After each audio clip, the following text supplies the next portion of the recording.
In traditional government, there was no one leader like there is today. Instead, you had several councils. And there were two councils that were made up of nothing but old people, and they were the advice.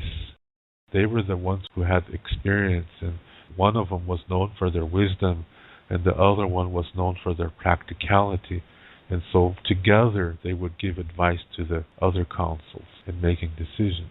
And every family had a member on the council. And nobody got paid. You did this because you loved your people. So everybody was represented, and there was none of this jealousy nonsense that is there today. And this is how it worked. For millions of years, we got that system from the buffalo. This is the way the buffalo govern themselves. We identify with the buffalo. We do not identify with the wolves. Today's tribal government is like the wolves. There's a lot of fear and intimidation involved in today's tribal government.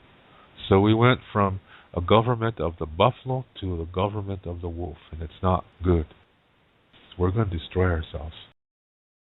We have a Lakota Star Knowledge story. This story is millions of years old, and it talks about how people came on the earth, and at this time, the wolves were having problems. They were terrorizing all the animals, and as a result, they were about ready to starve because they had no animals to terrorize and eat. As soon as they recognized the wolves coming, they fled. And so the wolves were facing extinction. And so at the same time, when the humans came on the earth, there was this man by the name of Iktomi. He's a trickster. And he told the humans, he said, I was waiting for you. And he presented himself as a very nice man. He said, I have a feast made for you to welcome you onto the earth. And so he said, follow me. So he took him to this area. Now, previous to that time, he met with the wolves. He knew the wolves were starving and that they were facing extinction. And so he said, if you promise to become my allies, I will bring you a food that's easy to kill. The blood is going to taste so good, it's going to make you crazy. And they were starving, so they agreed. And they entered into the agreement with Iktomi. They knew this was a trickster, but they entered into an agreement with him anyway. See, this is the mentality of the wolf. Iktomi is representing duality. And duality is when you only see things in two ways. One way you like, the other one you don't. And so the next tendency is to say your way is good and the other way is evil. The next thought that comes is that anybody who doesn't agree with you is against you, so you must change them or destroy them. This is duality. It's oppression, and it creates a victim. This is Iktomi, and this is the wolves. This is the bond they have. It's a dualistic way. It creates oppressors and victims. And so, because of this similar way of thinking, they entered into an agreement with Iktomi. So now, Iktomi, like I said, he was talking to these humans. He brings them to this area. Today, it's in the Black Hills. It's called Kheshla. He brought them in there because it's wide open. See, the first humans come out in a place called Wind Cave. This is a nearby Kheshla. It's in the Black Hills. They come out from under the ground. So they come out, and Iktomi says, I'm waiting for you. I have a big feast prepared for you. I'm so happy you're here. He's just friendly to them, yeah, so they think. See, he's really a nice-looking man. Iktomi can change his appearance. To the wolves, they see him for what he really is. But he tricked the humans. He made it look like he was their friend and their ally. So he brought them into this Kheshla. Now, Kheshla is a location in the center of the Black Hills. And it is like a prairie, way up high. It's a high elevation prairie. And it's very nice there, especially in the wintertime. It's high, yeah, it's close to the sun. So all around is trees. The Black Hills are all around. So Iktomi told the wolves to wait in the trees. He said, I'm bringing your food to you. And so the wolves were waiting in the trees. And so when Iktomi brought the humans into this area, Iktomi said, okay, everybody come in. And he said, now I'm going to prepare the feast, he said. What he's really saying is the humans are the feast. So then he goes and he takes off. He says, I'll be right back. He says, he goes and he closes that entrance from where the humans came. He hides it. This wind cave entrance. He hides it. And then he signals the wolf, chow time. So the wolves come in from all around them. They're in a circle. And the slaughter begins. And most of the humans were killed and eaten by the wolves. And they go crazy for the blood. There used to be a people that lived underground called Pte Oyate. They're human in form, but they're not human. And when this first group came on the earth, they transformed into human. And so now they're called Ikche Oyate. So they came on the earth and suddenly they transformed into human. Now, everybody else that was still down there, they knew something was wrong. They knew something was happening to the first group, that they were in trouble. So the rest of them came out. And to break through that entrance, see, remember, Iktomi blocked it with rocks and trees, stuff like that. So they had to break through there really fast. And as they did this, they transformed into buffalo people. So they're called Ptechchaka.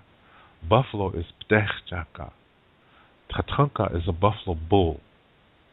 So the rest of the Ptech come out, and as soon as they break through this entrance, they transform into buffalo. And they come to chase the wolves away. They're protecting the Lakota people. So they start attacking the wolves to chase them away.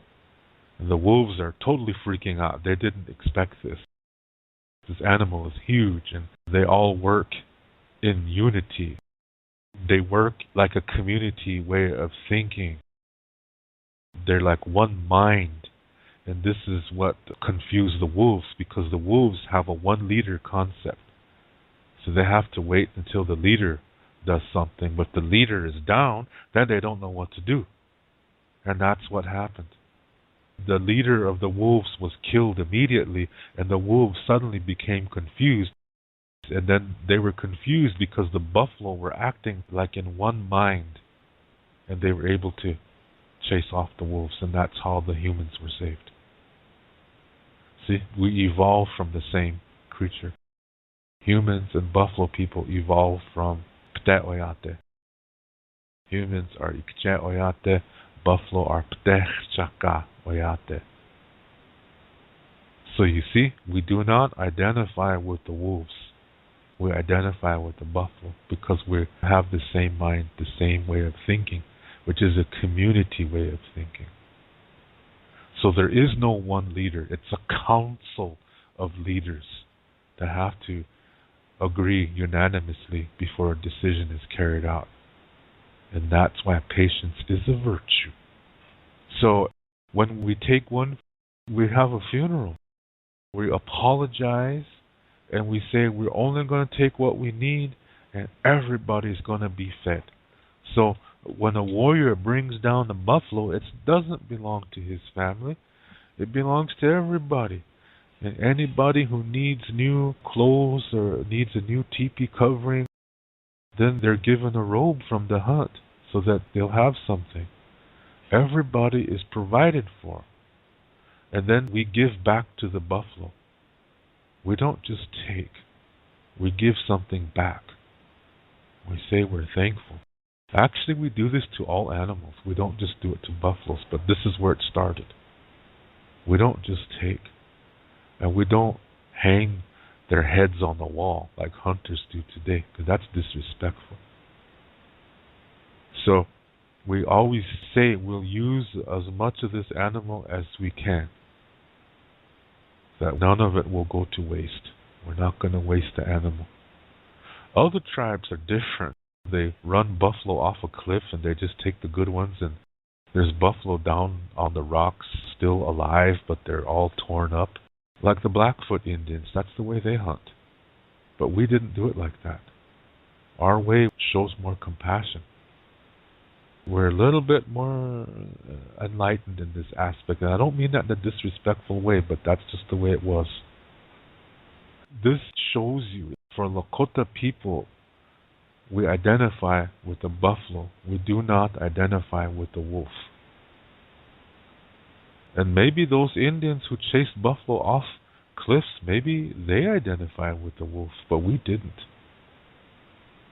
So when you see all these New Age esoteric people like here in Europe, geez, it's crazy. They're all into these T-shirts and they have like an Indian head and wolves and all around. You know, it just looks crazy, and they really think they're cool. But to me, it looks just silly. Especially when they're trying to embrace Lakota ideals. It's hard for them to accept. When I tell this story, they get mad. Because the wolves are clearly the villains. But that's the way it happened, people. That's the way it happened. So that's why we say whatever happens to the buffalo happens to us. And whatever happens to us happens to the buffalo. So when one of us is sick, we take care of the other so we can get strong too. That was the original thing. Iktomi represents deception. People will say, that's really a wolf in sheep's clothing. That comes from there. People like say, oh, the wolves get such a bad thing. But there's truth behind it. Why would it exist if there wasn't any truth behind it? So there is some truth behind that. It represents duality. I'll show you another story. This comes from Cherokee people. This little boy in school was taunted by some white boys. And so he wanted to fight the white boys, and he was really angry. So he talked to his grandfather about it, and his grandfather said something like, there's a battle that everybody has inside of themselves, and there's a black wolf and a white wolf, and they're always fighting each other. The black wolf always wants to kill anything that's good, and the white wolf represents good things. So the boy asked his grandfather, so which wolf wins? And the grandfather says, the one that you feed. Now it sounds really nice, yeah? Oh, aho, somebody probably said out there. Not all Indians say aho, okay? So everybody, all these New Agers think that all Indians say aho. No, we didn't. That's Lakota people never said aho. That's not even our word. All these New Ager wannabes, they all think that all Indians say this. No, we don't. I think it comes from the south, the southern Indians, Oklahoma. I think they say that, but we didn't. Ours is different. Anyway, the story is dualistic as hell because it's telling you to choose one side. It's saying that the one that you don't choose is the bad one. See, it's setting you up to think in good versus evil. And this is not the way it is. Nature is not like that. When I'm talking about the wolves against the buffalo and Lakota people, I never said that this was good versus evil. I never said that. I said the wolves represent duality. That's the way the wolves see it.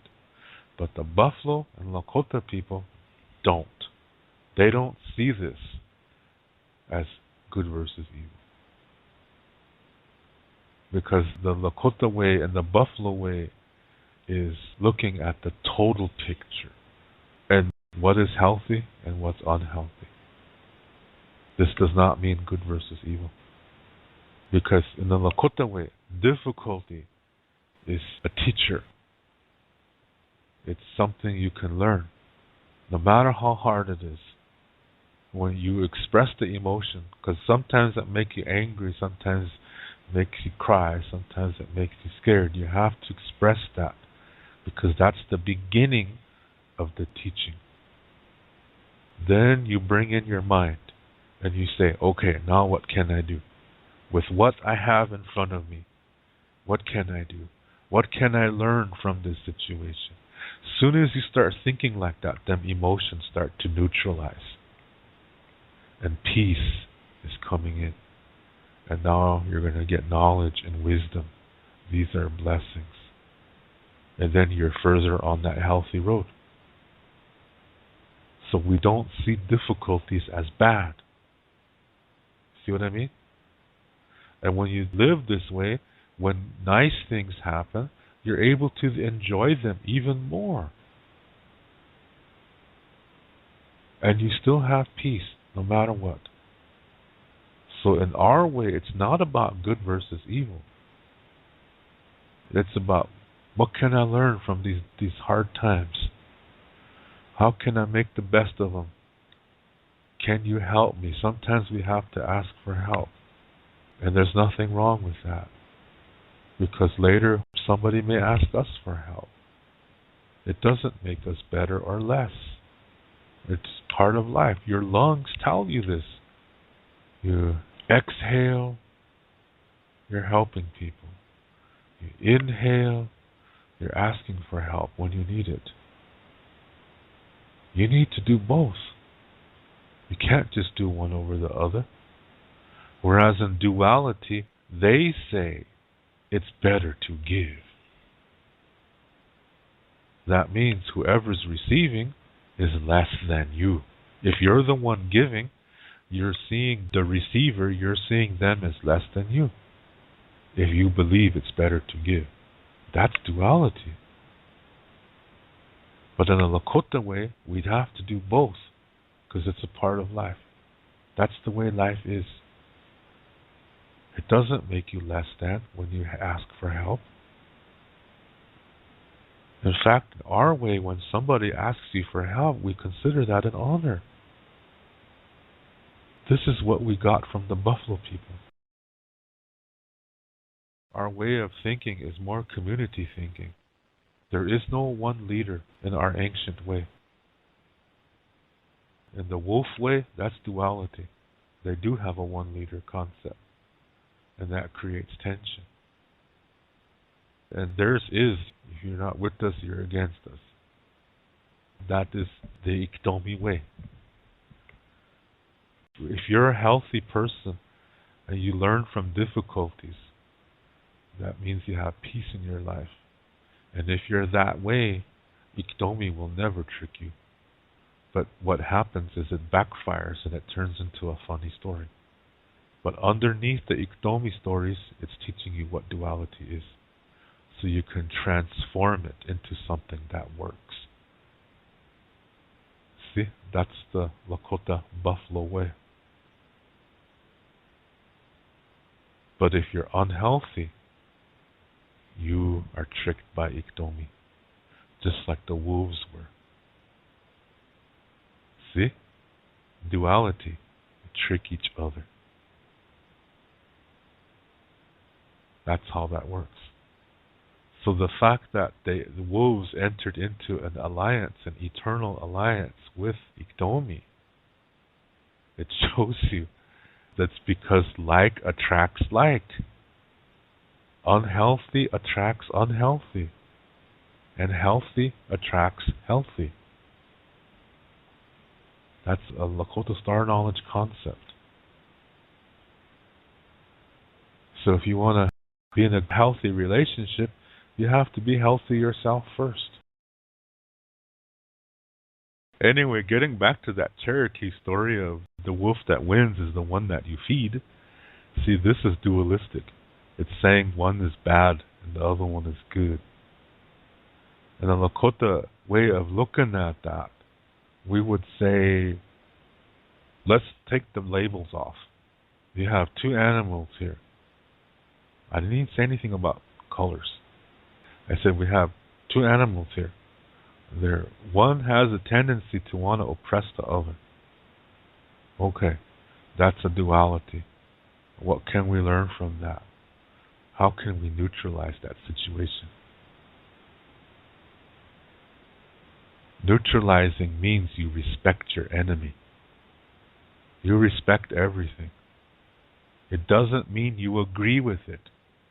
See, that's the problem. Today, people think that when you respect something that you have to agree with it. No, that's not what respect means.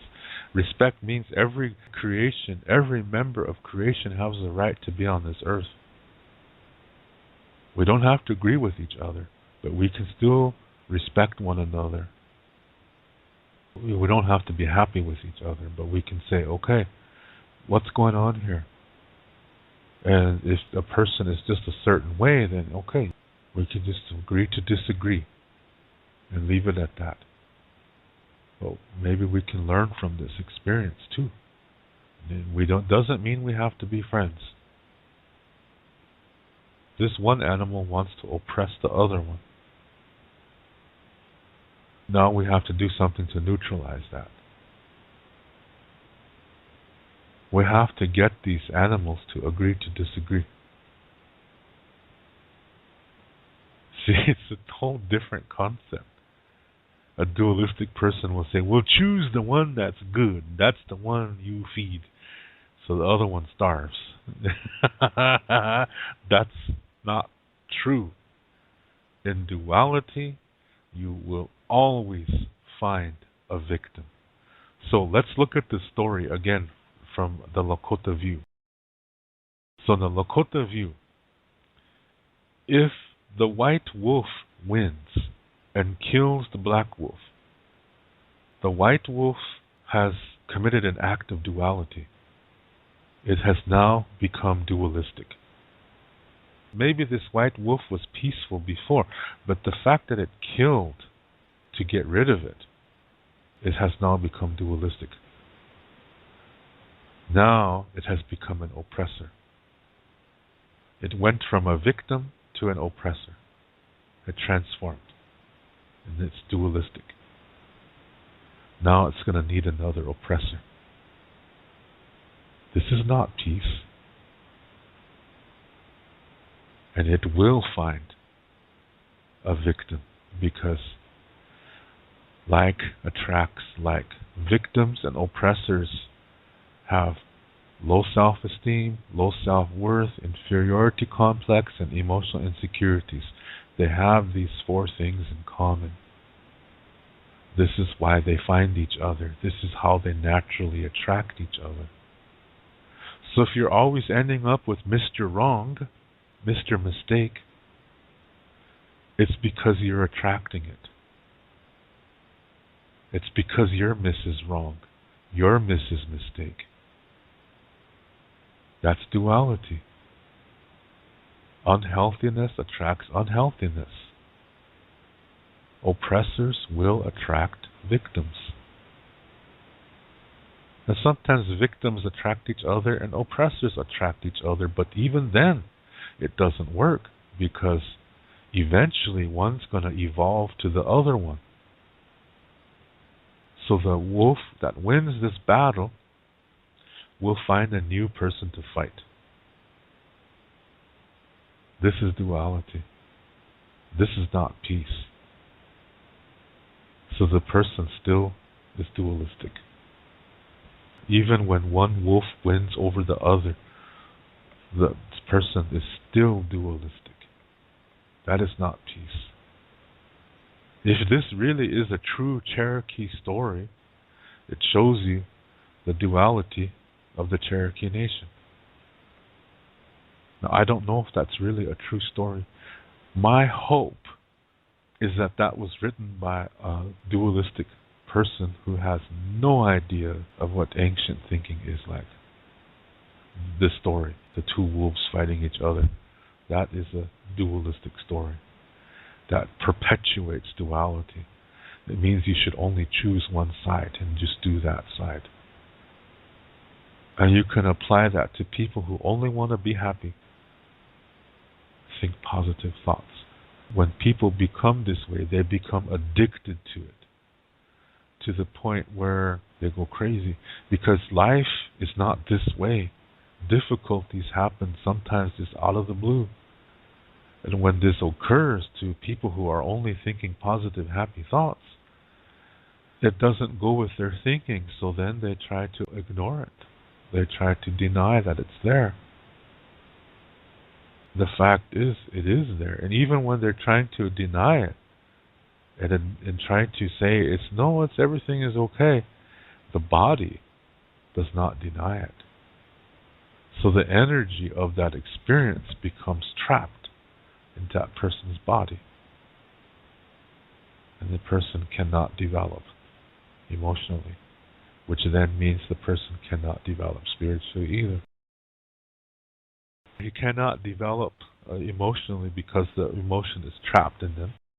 And then they're living in an emotional denial. And it's because they're addicted to emotion. And this is going to lead to not being able to comprehend the fullness of reality. That's how come they're so thick-headed and close-minded. That's not peace. That's duality. And that is not healthy. And that's denying a blessing, because in the Lakota way, you would say, okay, we look at this experience, and like I said earlier, what can we learn from it? How can we make the best of this situation now? As we think that, now the emotions that we were feeling start to dissipate. They're being neutralized by peace. Now you're gaining wisdom and knowledge. This is healthy. So in our way, we do not deny difficulties, but we don't call them bad either.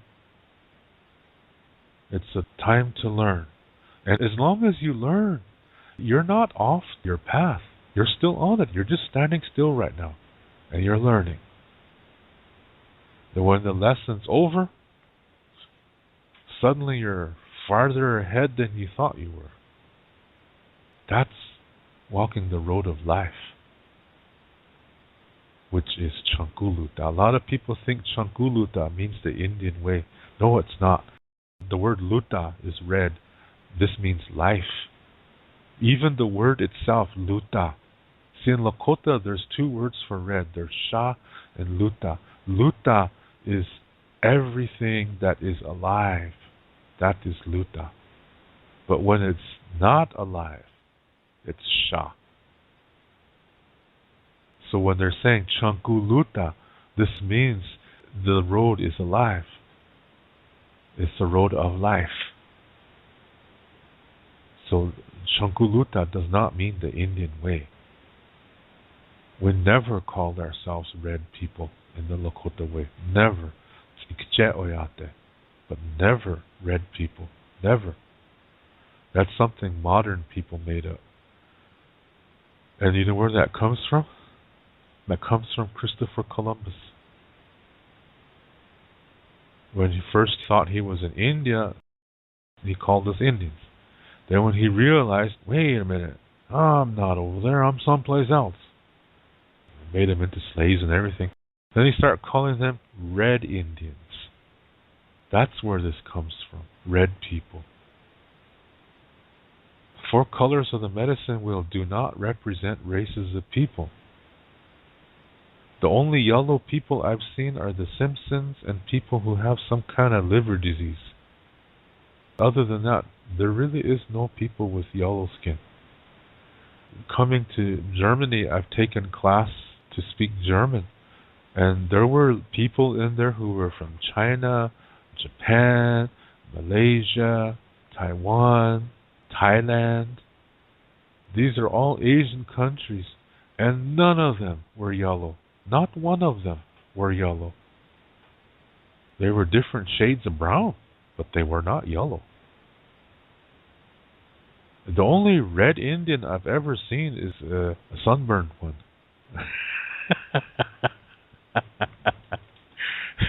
Because really we're brown. We're light and fluffy and just like fry bread.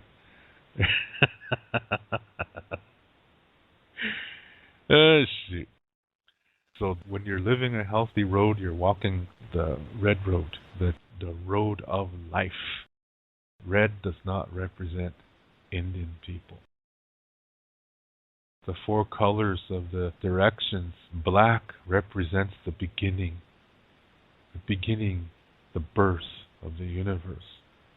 Whenever we go someplace, like when we leave the earth, we're going to be born into a different existence. And that's black. That's the beginning. It does not represent death. It represents birth, because there is no death. We're always being born into a different existence. We never die. Energy cannot be destroyed. We never die. We're just born into something else. That's black. White is the mind. As our souls then were born into human bodies, thought enters. And this is the next development. We come on the earth, and this is like the sun rising, which is yellow. And the emotional part attaches all of this together, and that's red. So when we learn from difficulties, we develop emotionally. This is why red is associated with that. Red is the emotions. It's also the blood. Most creation bleeds red blood, even plants, most of them. So it represents life. And the emotions tie all of this together. That's why I said it's really important to learn from difficulty so that we can develop emotionally, because we cannot develop spiritually or mentally unless we develop emotionally. The emotional development is very important. That comes first. So without healthy parenting, the other two parts are still going to develop, but they may not be able to make good decisions. That's why sometimes you hear of people who are incredibly educated, but he ends up with always a loser. This is because of lack of emotional development. So this is why the decisions in the love department are all not too good. So this is important, the emotional development. And when you have that, then you don't see in good versus evil. You see all life serves a purpose. And that some parts you don't have to agree with, but you let it be. You agree to disagree. And you can learn from it, then you let it go. You have to be careful that if you try to destroy it, you end up destroying yourself, because you're going to become dualistic next. In the Lakota way, there's always going to be at least 3 ways of looking at something. Always. At least 3 ways. And it's not about what's good and bad. It's about either what can I learn from this, or is this something I enjoy, or is this affirmation of peace, or is it something else? Because it's always going to be at least 3 ways to look at it. In duality, it's only 2. And they only choose one. They only accept one and reject the rest. So what's happening is, since they're choosing one, they're really rejecting 2 things, 2 perspectives. Because reality says there's at least 3. And so a dualistic person will just choose one and say, that's one I like, that's good, everything else is bad. So that means the other 2, they're putting together and saying, that's bad. That's 1/3 of reality that they accept. That's why I said the more they live this way, the less of reality they can comprehend. That's why they're so close-minded and thick-headed. Again, looking at these 2 wolves in this dualistic Cherokee story, it's not about to feed one so the other one starves. No, it's about saying, okay, we got 2 things here. We need to throw in a 3rd one. And then the dualistic situation is like, huh? What's this? Do you see what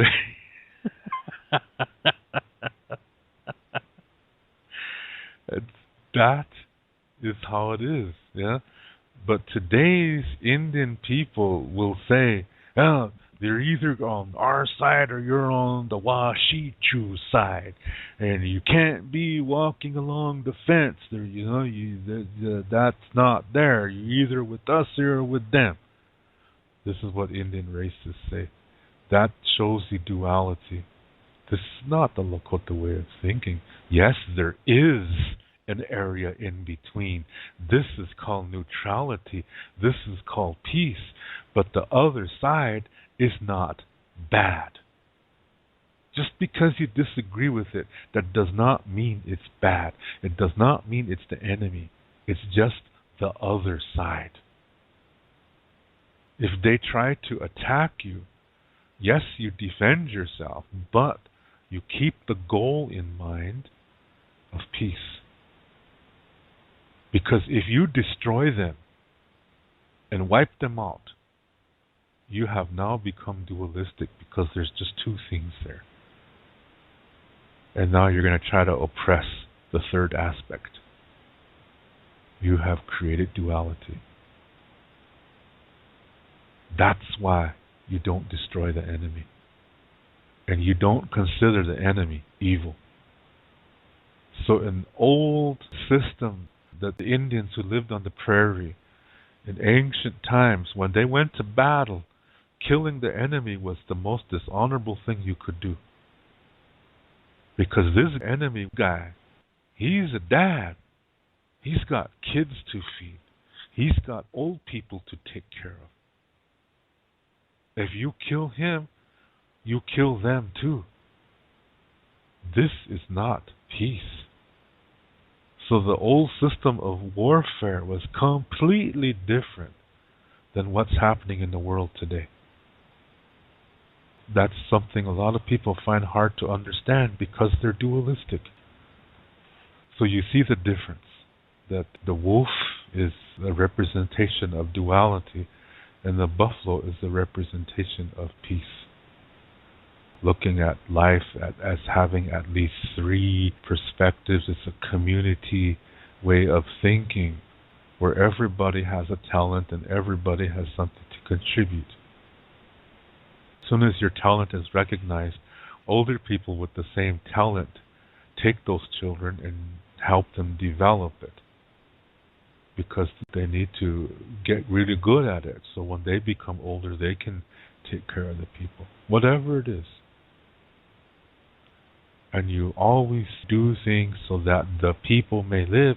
That means you do things for the community, not just for yourself. So when people are honored, they always say, I do this for you, for us, so we may live. And it's to show the people we have good providers, we have good protectors, we have people who truly love us. And this is how you kept the people psyched up.